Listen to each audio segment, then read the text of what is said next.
tardes, bienvenidos, muchas gracias por estar acá.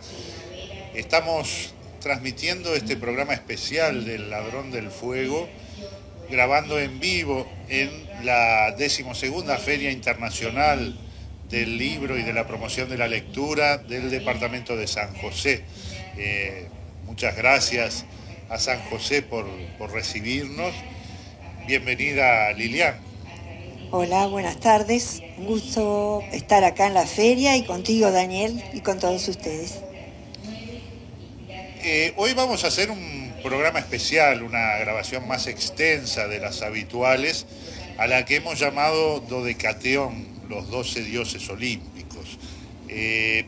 Antes que nada, y para el público de la feria, ¿por qué un breve cuento de por qué este ciclo se llama El Ladrón del Fuego? ¿A qué nos evoca, Lilian, el título del Ladrón del Fuego?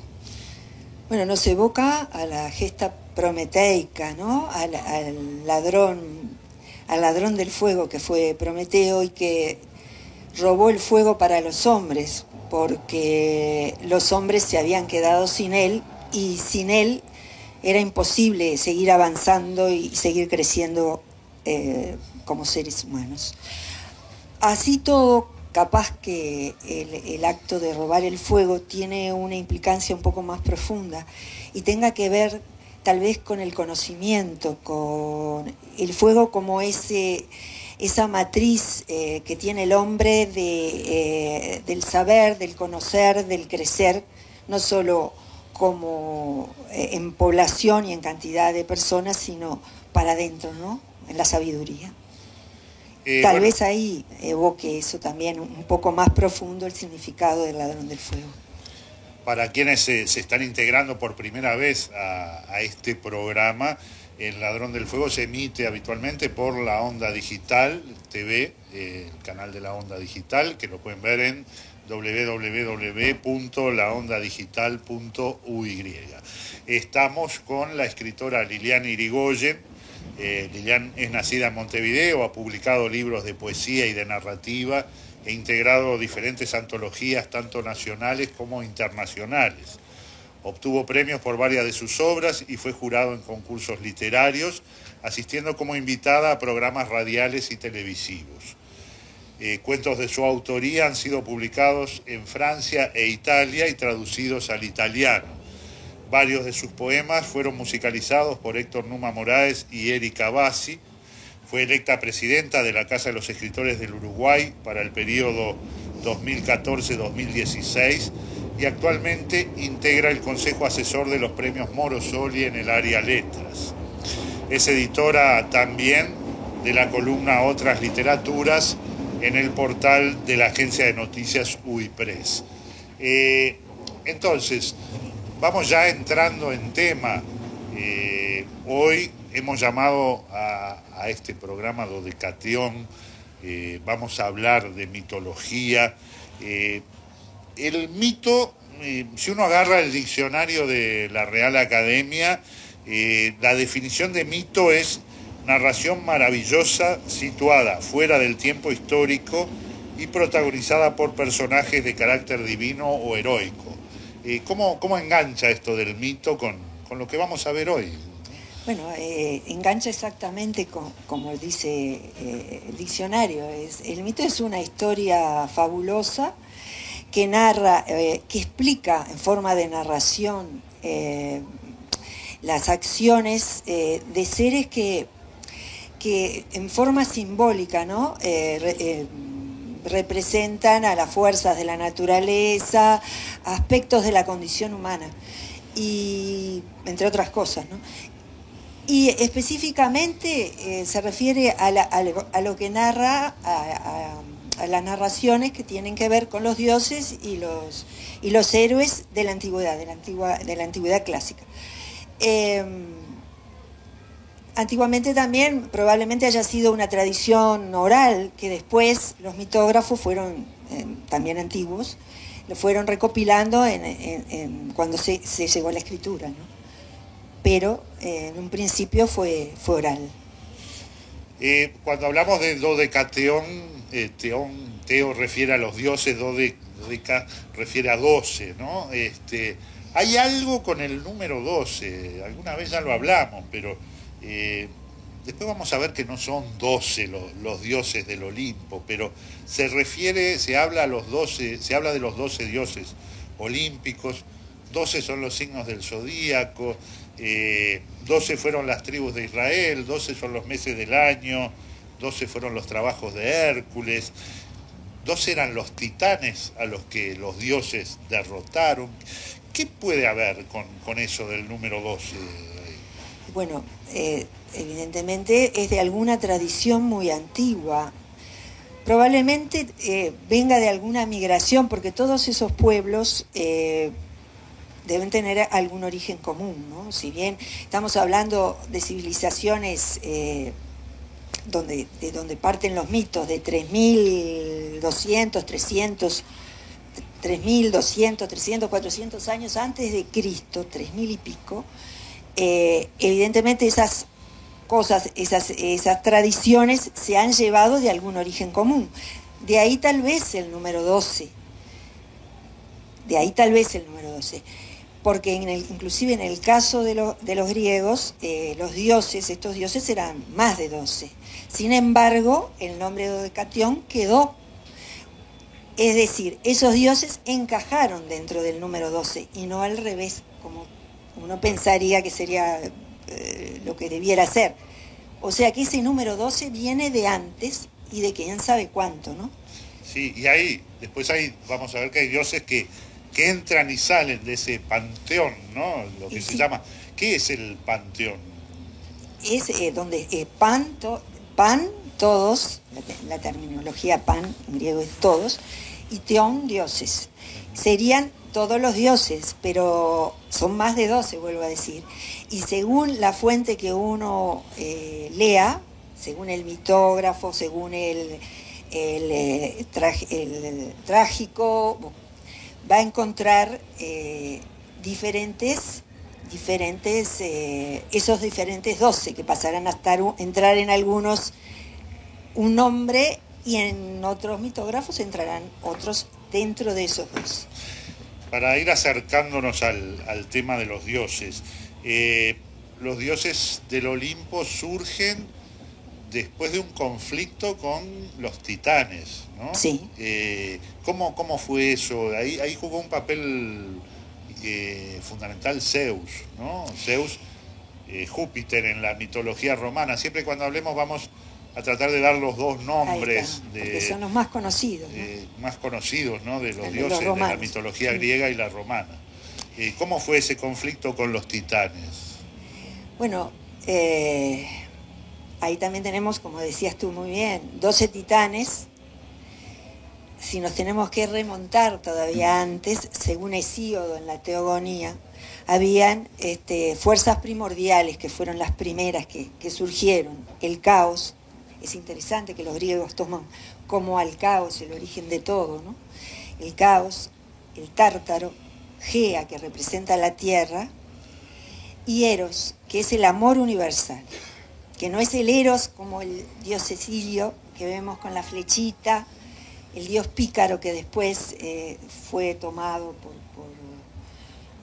por la mitología tardía, sino ese dios primordial que significa el amor universal. Después del caos nacieron otras series de divinidades oscuras, de donde también nace el día y la noche. De la noche nace el día, también es interesante esa visión. Bueno, y Gea, con un hijo que tuvo uno de sus hijos, que lo tuvo por generación espontánea, Urano, que significa que es la personificación del cielo estrellado, tuvo a las titánides y a los titanes. Esos seres un poco violentos, a su vez se casaron entre ellos, y Rea y Cronos, dos de esos titanes, dieron a luz a la otra generación, a lo que se llama dioses olímpicos, que es entre los que están Zeus y los otros dos. Los titanes que eran 12, eran 6 también hombres 12, y 6 mujeres. ¿no? Exactamente. Bueno, ahí viene particularmente la historia de Zeus, para no entrar en todo lo que sucedió con los titanes. Los titanes fueron destronados, al igual que fue destronado Urano primeramente. Urano fue destronado salvajemente. Fue herido, se le cortaron sus partes íntimas y bueno, fue destronado. Cronos fue el que quedó como rey y fue destronado a su vez por Zeus. Fue destronado en una gran lucha donde los titanes después fueron encerrados en lo que sería el Tártaro, donde sería como el infierno que nosotros llamaríamos ahora, casi un infierno dantesco, y ahí fue donde Zeus se proclamó rey, a través de un sorteo, porque los 3 hermanos varones más poderosos, que eran Zeus, Poseidón o Neptuno, y Hades, era Plutón, fueron los que se llevaron los galardones máximos, digamos. Zeus, por sorteo, le tocó la tierra y el cielo, Hades, el inframundo, y Poseidón, Neptuno, le tocó todo lo que se refiere al mar y todas las manifestaciones marinas. Y bueno, y ahí tenemos los 12 dioses. Ahí tenemos. Entonces vamos a entrar, vamos ya a arrancar con los dioses. Siempre aclaramos, siempre Lilian aclara que es una versión, que hay muchas versiones, ¿no? de quiénes eran los dioses, cuáles eran los 12, cuáles eran los otros, e incluso de cada uno de los dioses hay diferentes versiones de sus orígenes y todo.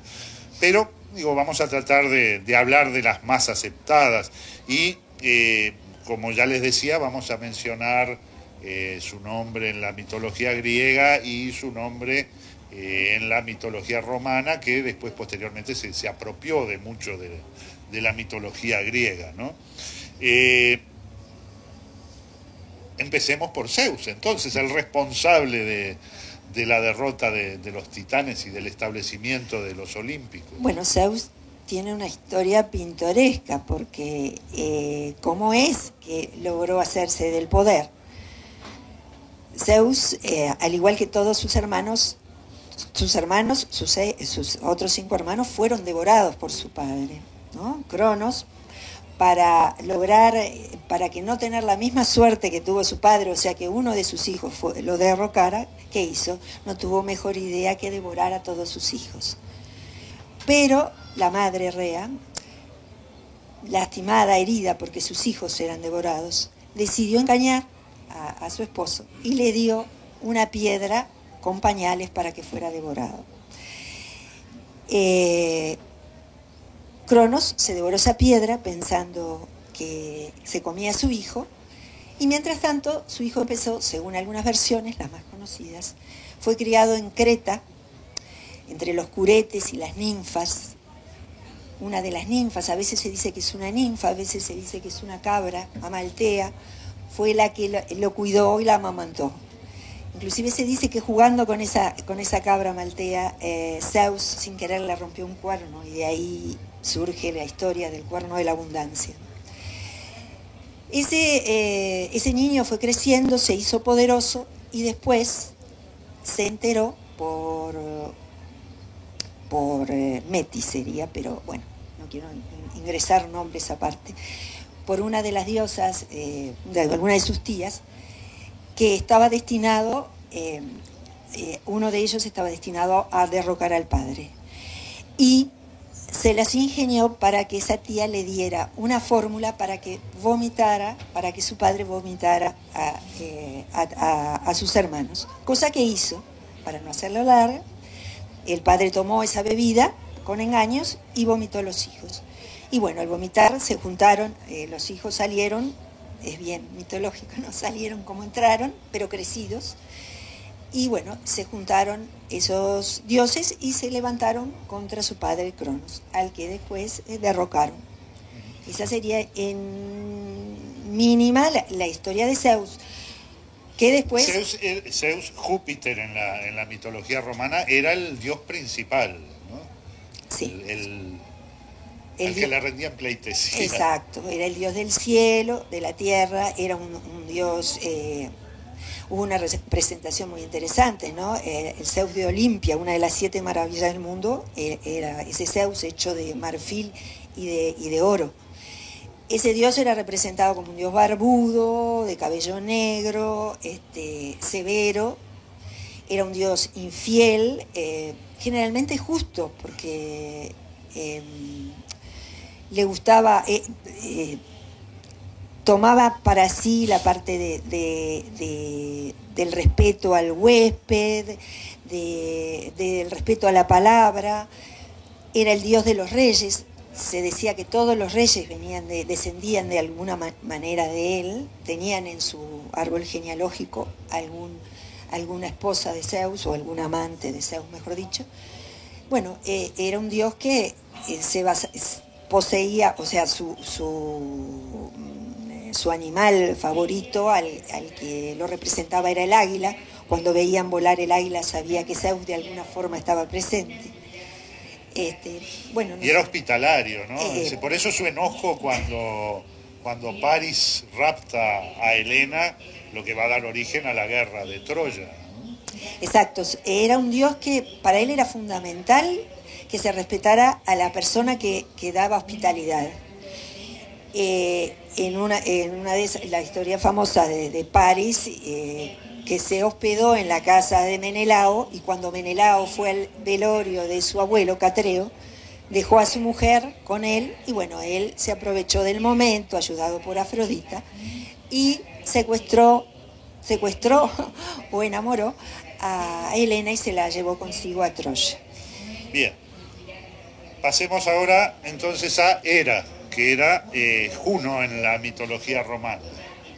Sí, Juno o Hera es la esposa la esposa principal y es la consorte de Zeus, hermana de Zeus también.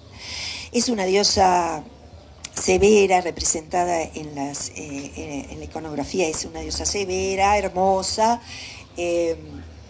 cuyo el animal que la representa o a la que se le consagra es el pavo real, y es una diosa que es particularmente lastimada, porque representa la fidelidad conyugal, ¿no?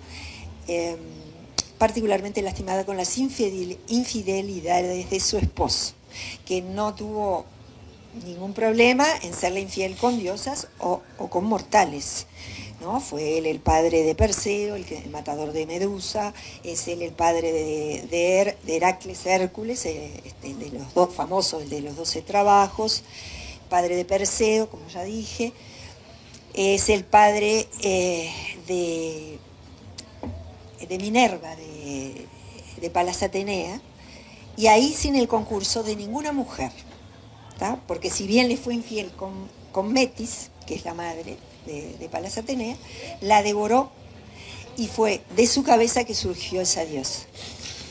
Bien, el siguiente sería Poseidón, que en la mitología romana es Neptuno, ¿no? Sí, Poseidón, el de la cerúlea cabellera, como dice Homero, ¿no? Es un dios de cabellera azul. También, a veces también se lo representa con la cabellera blanca, como la espuma del mar. Es un dios, según la mayoría de las versiones, es el mayor, o de las versiones más antiguas es mayor que Zeus. De las versiones más modernas es más joven.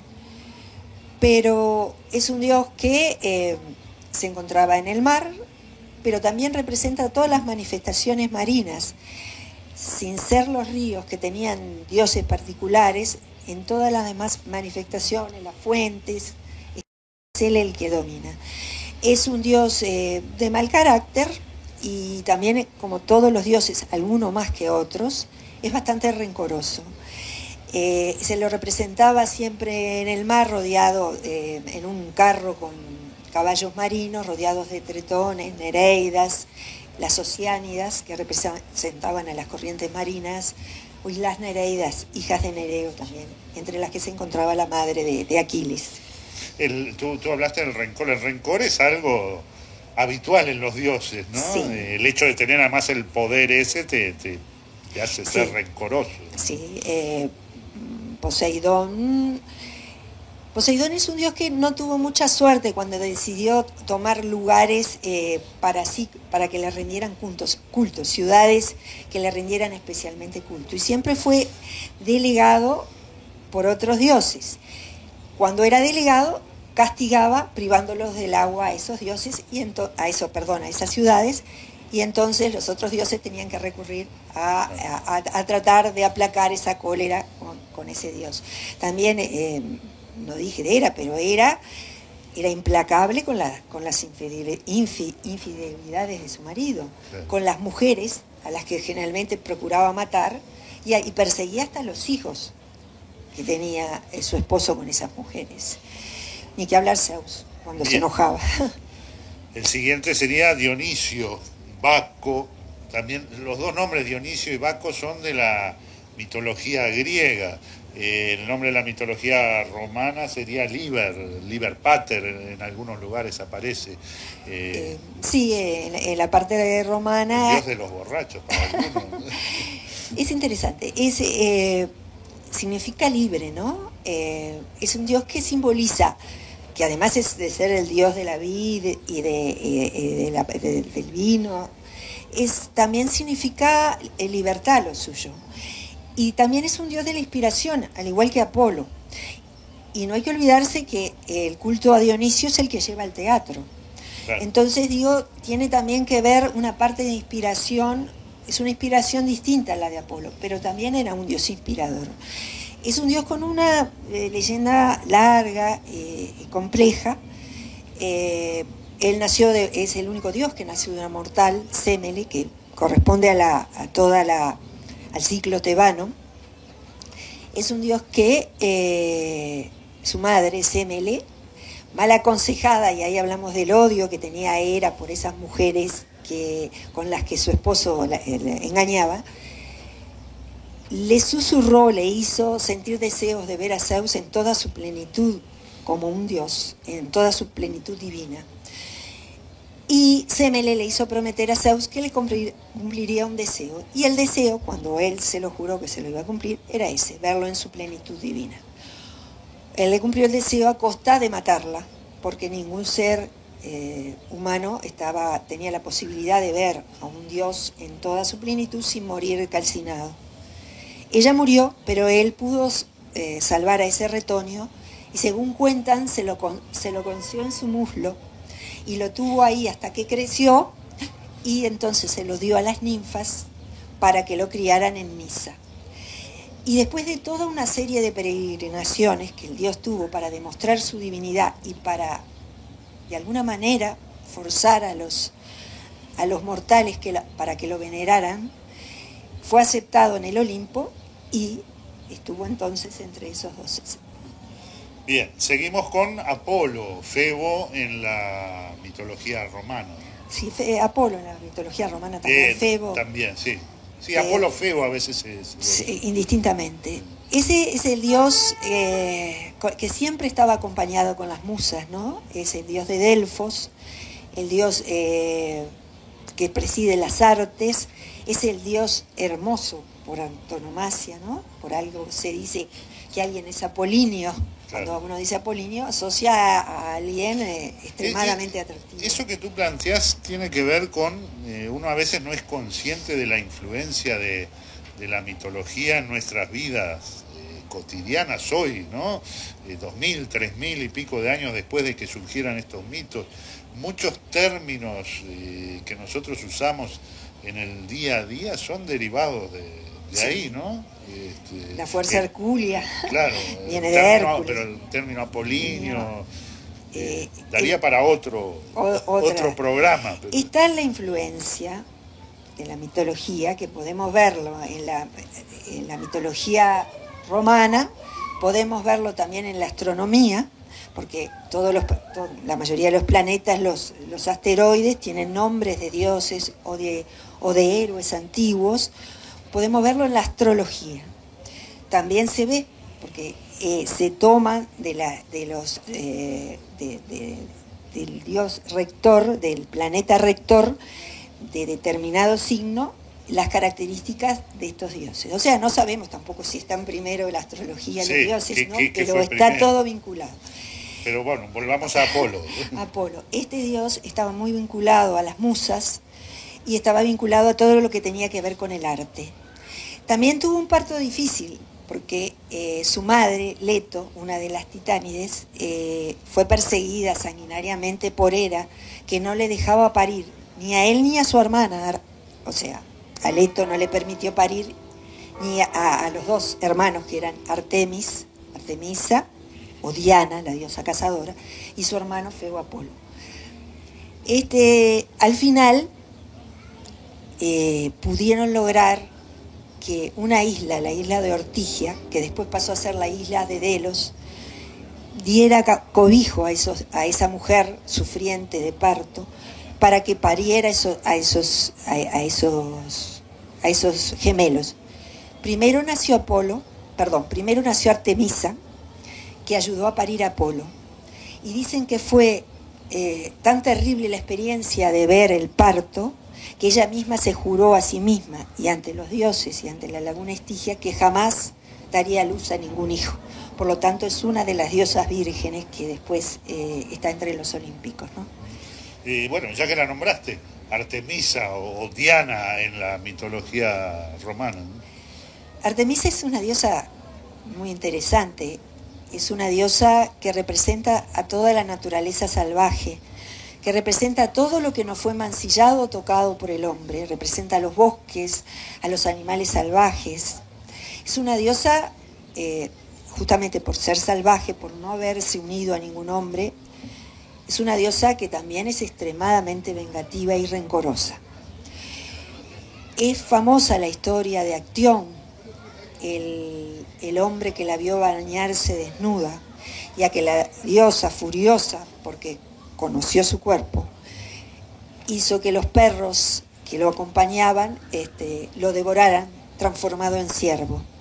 Esa es una de las historias más terribles, pero también alguna mujer que dentro de su séquito, las ninfas que estaban en su séquito tenían la obligación de ser vírgenes también. Cuando alguna no cumplía esa orden, también era castigada.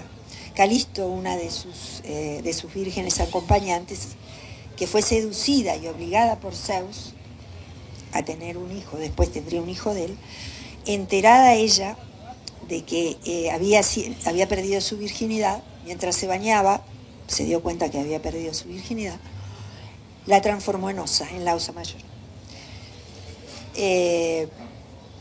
Era una diosa a la que había que tener cuidado. También defendía a su madre.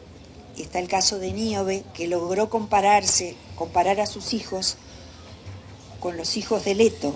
O sea, Níobe tuvo 12 hijos, Leto tuvo 2, y osó comparar sus 12 hijos con los dos, estos dos dioses poderosos. Y bueno, según dicen algunas versiones, Artemisa, según otras, Artemisa y Apolo mataron a los 12 hijos para vengar la honra de su madre, ¿no? Para vengar el sacrilegio de haberse comparado con ellos y haber comparado Níobe a Leto. Bien. Seguimos con Hermes, Mercurio en la mitología romana. Hermes es también un dios pintoresco. Es un dios que nació de Maya, de una diosa menor. Cuando nació, ya es el dios de los ladrones, siempre es el eterno joven, ¿no? Es un dios que parece un jovenzuelo, siempre se lo ve en las representaciones con el caduceo, que es lo que él lleva en la mano con 2 serpientes enlazadas, y es donde tenía una de sus actividades, que es la de que se le llama psicopompo, que es el acompañante de las almas. Cuando alguien moría, él las guiaba hacia el Hades.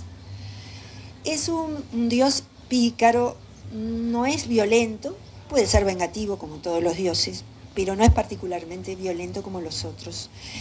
Es un dios, como dije, juvenil, es el dios de los ladrones, además del comercio y de la picardía, es el dios de los ladrones.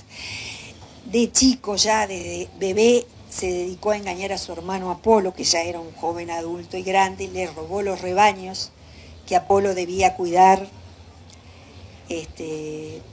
por un castigo que le impuso su padre, que debía cuidar los rebaños de un mortal, Admeto.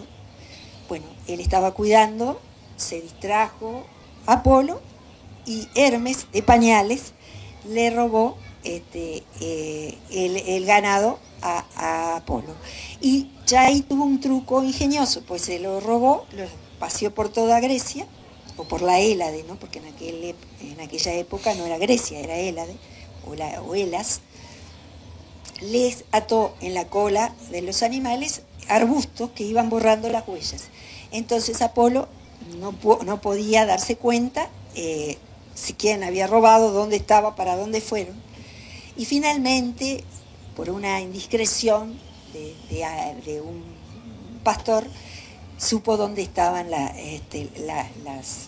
reses y consiguió, por intermediación de Zeus, porque Hermes se hacía como el bebé indefenso, por intermedio de Zeus logró que las reses fueran devueltas. Tú nombrabas algo interesante ahí de pasada, ¿no? Que no era Grecia todavía. Nosotros hablamos de mitología griega, pero era la Hélade, eran estados o ciudades-estados que actuaban como una confederación. La primera vez que se habla de Grecia o de la Hélade como una es, creo que en la guerra de Troya, ¿no? Eran ciudades-estados y cada una se preocupaba de sí misma.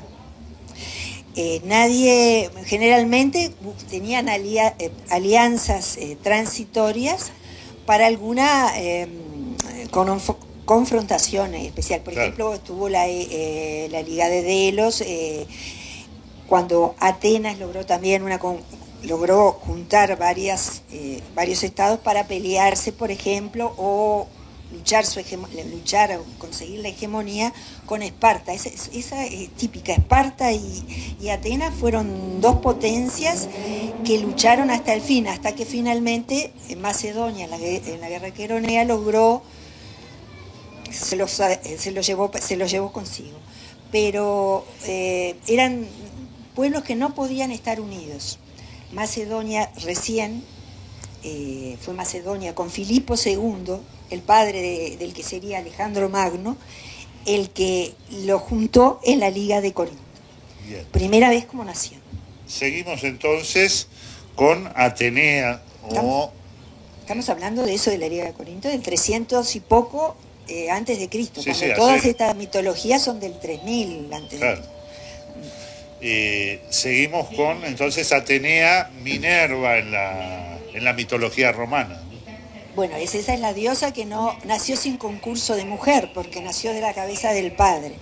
Según algunos, fue tal la historia de Metis que el padre lo devoró a la mujer porque decían que la hija o el hijo que tuvieran sería más poderoso que el padre. Entonces, para que no se cumpliera el designio, la devoró, y dice que fue tal el dolor de cabeza que tuvo Zeus que Ares, dicen algunos, otros dicen que Prometeo, con un martillo le dio un golpe y de ahí surgió Palas Atenea, totalmente vestida y crecida, como diosa de la sabiduría, la diosa de los ojos de lechuza, como le decía Homero. Es una diosa justa, no es violenta, también tiene que ver, es la diosa de las batallas, pero como siempre digo, no es la batalla de Ares, que es el dios sanguinario, ¿no? Es la batalla de la táctica, de la inteligencia, del asedio, de cómo llegar a un punto pensando, no a través de la fuerza bruta. Por eso uno de sus favoritos era Odiseo, Ulises. En la Odisea también la podemos ver en Homero, pero era un héroe inteligente, astuto, y a veces era un poco cínico, pero bueno, llegaba a donde quería llegar a través de la inteligencia, jamás de la fuerza bruta. Bien, seguimos con Ares, Marte en la mitología romana, que Ares no era un dios muy importante en la mitología griega, pero sí en la romana adquiere una preponderancia especial, ¿no? Claro, ninguna ciudad griega lo tenía como dios tutelar. Era un dios extremadamente... Tal vez sea porque nadie lo quería... Era el dios de la guerra, Era el ¿no? dios de la guerra, sí.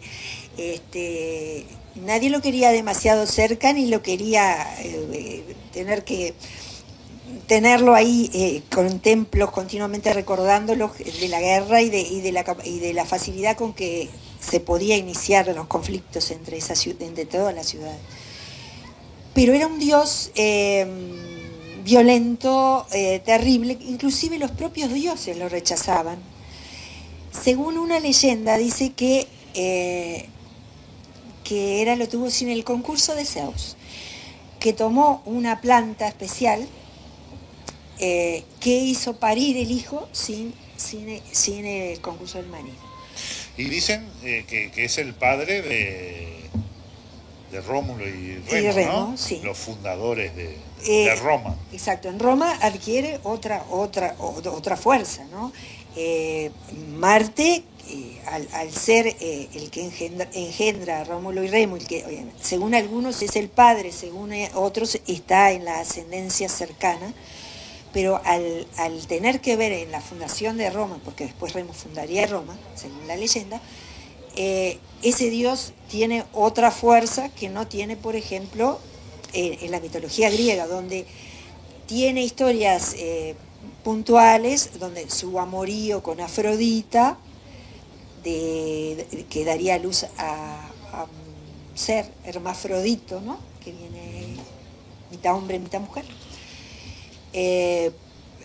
Tiene otras leyendas, por ejemplo en la Ilíada habla de que va al campo de batalla y que Diomedes lo hiere, sí, ayudado por Palas Atenea, pero quiero decir que es un dios que a pesar de que es violento, fuerte, un mortal, Diomedes lo hiere, ayudado por Palas Atenea, repito, pero es herido. Tiene sus debilidades. Sí, y cuando va a pedir ayuda a Zeus lo rechaza.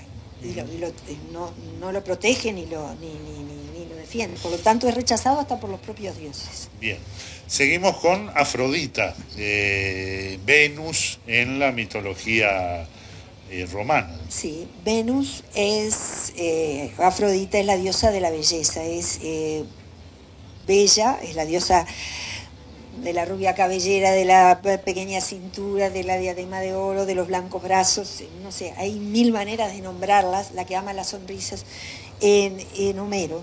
Y en varios poemas también se le refiere así a ella.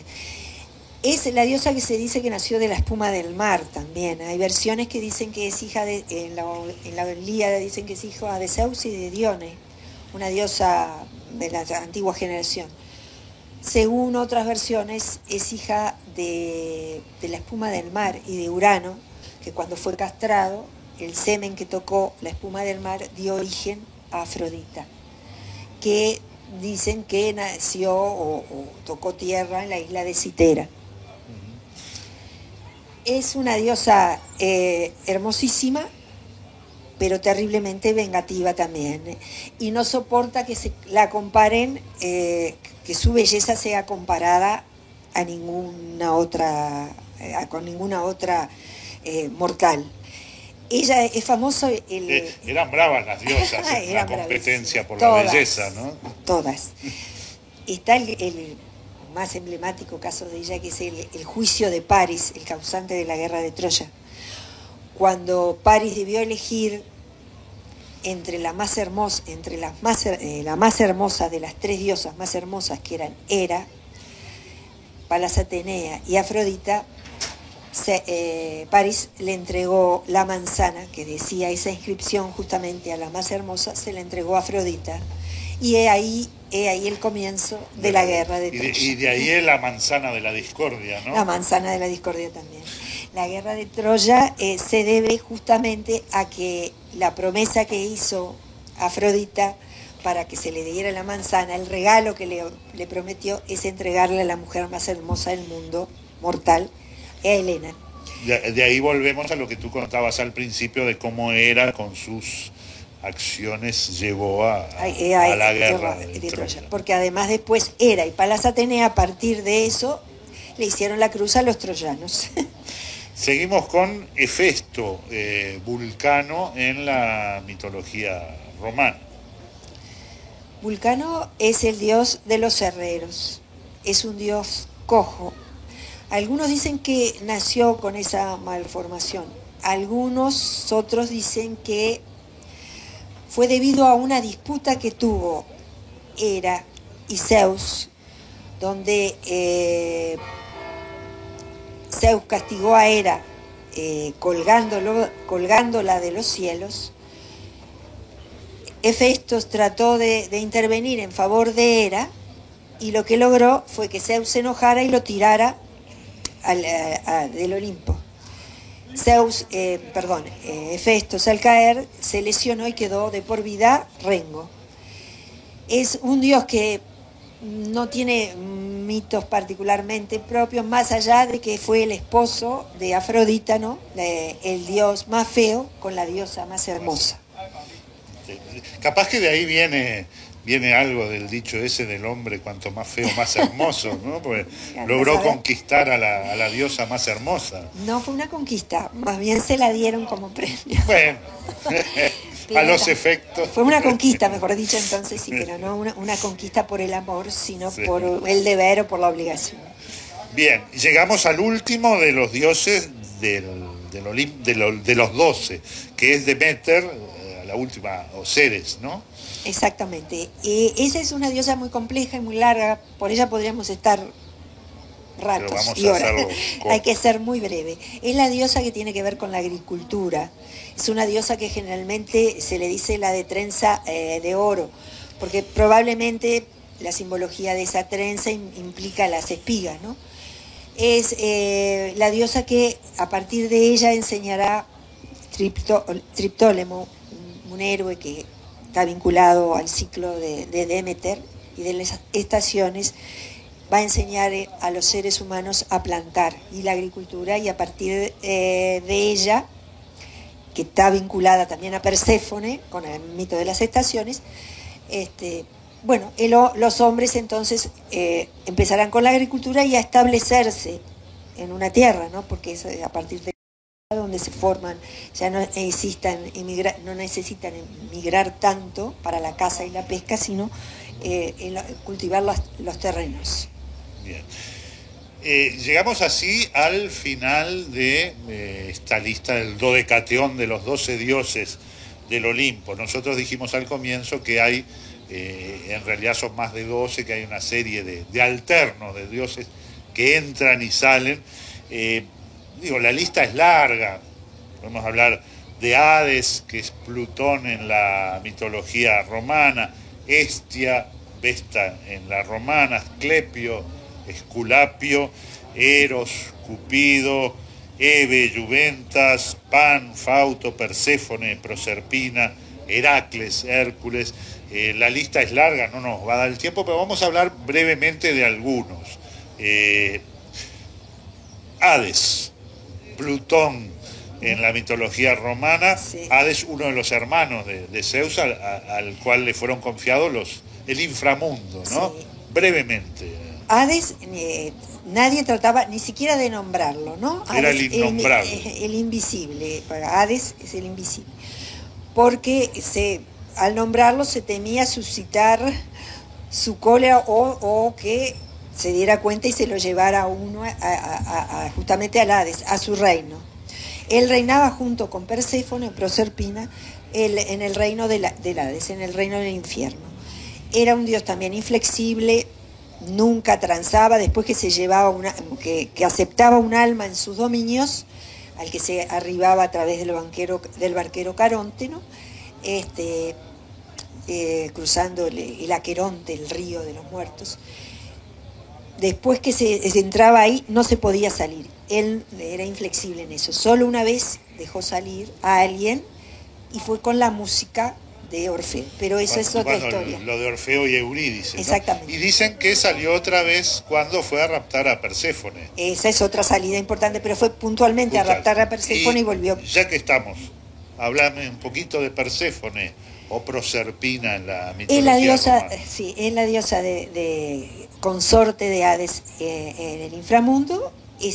A partir de ella se hace sucede todo lo que sucede con Ceres, Demeter, y con las estaciones, porque ella logra al final, es raptada, tiene que vivir con su marido porque devora un fruto del inframundo, y estaba escrito que si algo era comido del Hades, no podía abandonarse para siempre el Hades. Entonces lo que logra su madre para tenerla es, algunos dicen la mitad del año con Hades, la mitad del año en el Olimpo, según otros la tercera parte. Bueno, y eso sería el origen de las estaciones a partir de Perséfone. Eros o Cupido es un personaje que conocemos bastante, ¿no? Claro, como dije hoy, está el dios primordial, el Eros de la teogonía, que es un dios que surge de sí mismo, es un dios primordial como el amor universal, y está el otro, el dios que es hijo de Afrodita y al que Afrodita le teme como cualquier otro dios, porque con eso de que el amor es ciego, él disparaba a Zeus, a Afrodita, a la propia madre, a Hades o al que se le ocurriera, y provocaba esos amores maravillosos o terribles, porque decían que si la flecha era afilada, producía el amor y la respuesta a ese amor. Cuando la disparaba con la flecha a Roma, lo que conseguía el enamorado era el rechazo. Bien, y vamos a terminar con uno de los dioses que tiene mejor prensa, digamos, entre los dioses, Heracles o Hércules en la mitología griega. Heracles es el hijo de Alcmena y de Zeus, que también desciende de la estirpe de los Perseidas, ¿no? de los argivos. Y bueno, él primero es un hombre común y corriente, un héroe, bueno, no común y corriente, es un semidios, es un héroe, pero es un hombre mortal que va a morir como cualquiera, con la diferencia que después de muerto Zeus se lo lleva con él al Olimpo, es su hijo favorito, digamos, y casándola con Hebe, una de la diosa de la juventud, una de sus hijas, es una manera de simbolizar la juventud eterna al que Heracles va a quedar al ser divinizado. Muy bien, queda mucho por hablar. Muchísimo. Desde ya creo que estamos asumiendo el compromiso de venir a la 13ª Feria del Libro. Agradecer nuevamente a la Feria Internacional del Libro de San José por la invitación para estar acá presentes. Agradecerle a Liliana Irigoyen nuevamente y quedamos entonces para una próxima entrega del Ladrón del Fuego. Muchas gracias. Gracias, un gusto.